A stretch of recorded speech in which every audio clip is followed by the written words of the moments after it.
Baik, teman-teman mahasiswa, kita kembali ya dalam mata kuliah Hukum Ketenagakerjaan yang mana pada pertemuan pertama ini kita mempelajari dulu tentang pengertian dan sejarah hukum ketenagakerjaan. Pengertian hukum ketenagakerjaan menurut A. Molenar, hukum perburuan adalah bagian dari hukum yang berlaku pada pokoknya, mengatur hubungan antara buruh dengan majikan, antara buruh dengan buruh, dan antara buruh dengan pengusaha. Mr. M. G. Levenbach, hukum perburuhan sebagai sesuatu yang meliputi hukum yang berkenaan dengan hubungan kerja, di mana pekerjaan itu dilakukan di bawah pimpinan dan dengan keadaan penghidupan yang langsung bersangkut paut dengan hubungan kerja.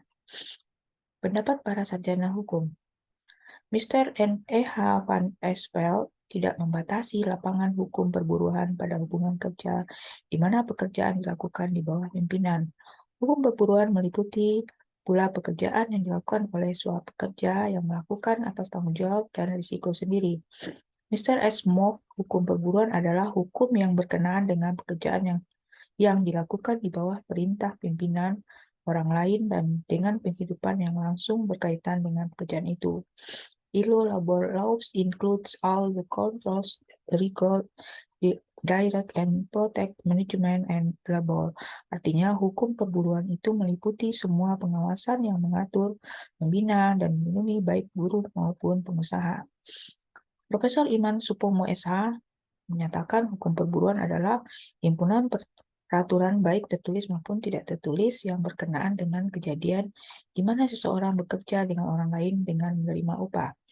Sedangkan peraturannya di dalam hukum perburuan itu ada Undang-Undang Nomor 21 tahun 2000 tentang Serikat Pekerja Buruh Luar Negeri, Undang-Undang Nomor 13 tentang Ketenagakerjaan, kemudian di sini ada ordonasi pengerahan orang Indonesia untuk melakukan pekerjaan di luar Indonesia, ordonasi tanggal 17 Desember, kemudian ordonasi 1926, peraturan mengenai kerja anak-anak, kemudian ordonasi tahun ke-4 Mei 36 tentang ordonasi untuk mengatur mencari calon pekerja, ordonasi tentang permulangan buruh yang diterima atau dikerahkan dari luar Indonesia, kemudian ordonasi nomor 9, ordonasi nomor 1, tahun 91 tentang penyataan berlakunya undang kerja, undang nomor 1, undang nomor 3, undang nomor 8, undang nomor 7, ini banyak sekali ya aturan-aturannya nih tentang ketenaga kerjaan ini, undang nomor 14 tahun 9, kemudian undang nomor 25 tentang ketenaga kerjaan luar negeri, undang nomor 11 tahun 9 tentang perubahan berlakunya undang nomor 25 tentang kendaraan, undang nomor 28 tahun 2000 tentang penerapan peraturan pemerintah pengganti undang nomor 3 tahun 2000, dan undang nomor 11 tahun tentang perubahan berlakunya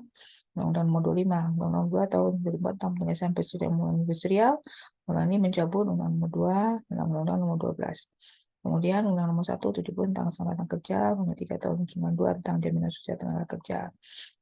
Dan mengatur segala kejadian yang mana di sini yang bersangkutan sakit, hamil, bersalin, kecelakaan, menjaga keselamatan dan kesehatan kerja. Kemudian cuti, diputuskan hubungan kerjanya dan lain-lain hal yang berlaku pengaturannya dalam suatu peraturan perundang-undangan. Adalah orang yang bekerja pada pihak lain, maksudnya adalah seseorang bekerja dengan bergantung pada orang lain yang memberi perintah dan menguasainya sehingga orang tersebut harus tunduk pada orang lain yang memberikannya pekerjaan tersebut. Hukum perburuhan tidak tercakup orang yang bekerja atas risiko sendiri, misalnya dokter membuka praktik sendiri. Bekerjanya orang secara sukarela, bekerjanya orang karena melaksanakan suatu sanksi, bekerjanya orang untuk melaksanakan kewajiban negara. Unsur terpenting dalam bekerjanya seseorang pada orang lain. Kemudian hakikat dan sifat hukum dengan kerjaan melindungi pihak yang lemah, pekerja, buruh dari kekuasaan pihak penguasa, bersifat publik dan privat. Sejarah hukum ketenagakerjaan. Perbudakan sini hubungan kerja di mana orang yang melakukan pekerjaan atau budak tidak mempunyai hak apapun. Para budak hanya mempunyai kewajiban untuk melakukan segala pekerjaan di lain pihak pengusaha yang adalah pihak yang berkuasa penuh bukan saja terhadap perekonomian budak, tetapi terhadap hidup matinya para budak. Sebab-sebab terjadinya perbudakan Indonesia. Pertama, peperangan di zaman kerajaan, adanya kekuasaan kepala suku dan orang-orang yang dianggap kuat, kemudian saudagar-saudagar yang menjamin kelangsungan hidup orang-orang yang keadaan ekonominya lemah dan kemiskinan. Kemudian The Java Bernard Institute dari 1816 didirikan oleh Thomas Stanford Raffles atas perbudakan. Kemudian Belanda menindaklanjuti dengan mengeluarkan beberapa peraturan sampai akhir tahun 1836 dikeluarkanlah RR 1836 dilanjutkan dengan RR 1854 dan pasal 119 sampai 117 dinyatakan dengan tegas mengendaki agar perbudakan dihapuskan paling lambat tanggal 1 Januari 1860.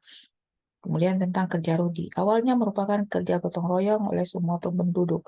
Kemudian dimanfaatkan oleh pemerintah Hindia Belanda menjadi kerja paksa. Rudi kerja paksa suatu kehendak penguasa untuk menyerahkan sejumlah penduduk mengerjakan suatu pekerjaan sebagai apa yang dikehendakinya, tanpa pemberian imbalan atau upah.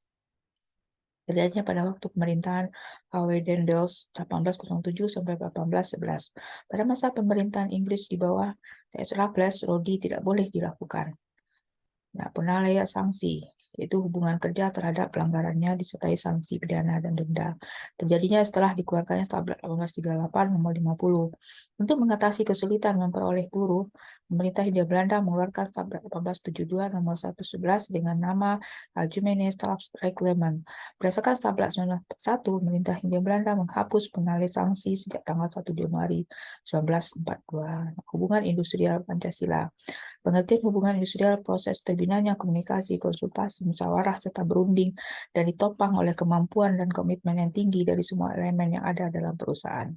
Baik, terima kasih. Demikianlah ya tentang materi kita tentang sejarah hukum ketenagakerjaan ya dan pengertian dari hukum ketenagakerjaan itu sendiri.